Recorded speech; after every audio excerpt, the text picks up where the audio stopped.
In this video, I will show you how to convert your sets, your list into dictionaries dynamically. So right now, I have got two variables, keys and value, and I want to be able to attach name to John, last name to Doe, email to email, use dynamically using dictionary comprehensions. So here is how you go about it.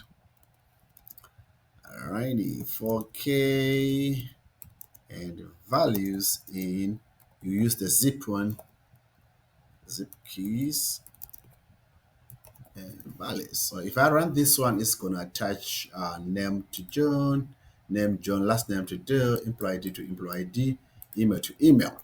Now, if you are using sets, this will not guarantee you this will not guarantee you the order of the keys and values. So for this example, I was using a list, but let's say I'm using sets. My curly brackets.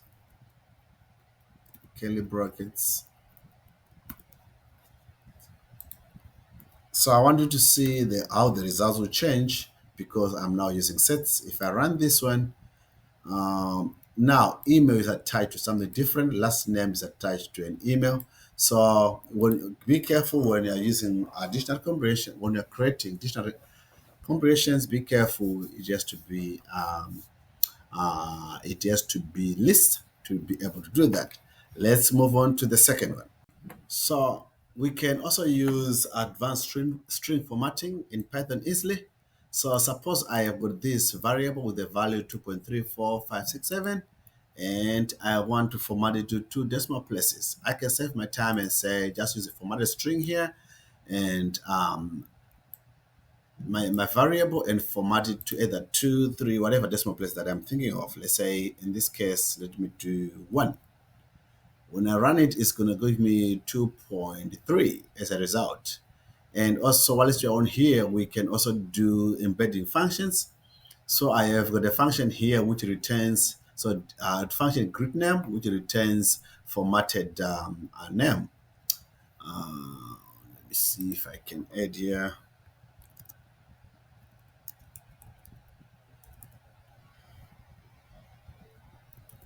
All right. So I can format whatever comes from I can format whatever comes with my function. So if I run this one, so it's rounded to one decimal place, and also I can format this one whatever I want using string formatting. Let's move on to the next one. Using enumerate for index iteration. So suppose I've got a list of foods here.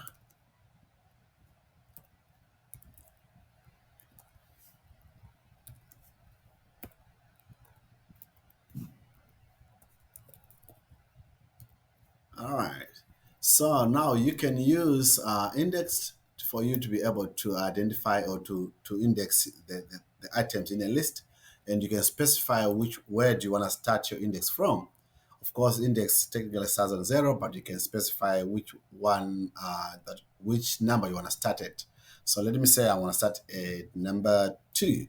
So Apple will be assigned index position number 2. If I run this one, Apple will be assigned is index position number 2. And if I go back to 0 here, it will start index position start from 0 all the way to the number in the list. Let's jump to the last one. Functions, annotations, and type hints.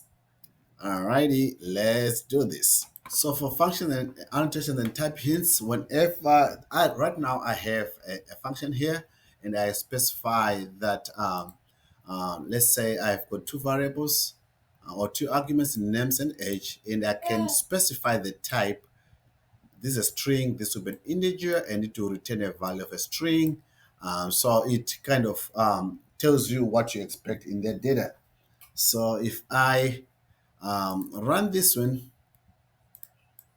the results is right here. It will just give me back the return formatted string that I have assigned here. So that's all that I have to share, and I have to go. Thank you. Bye for now.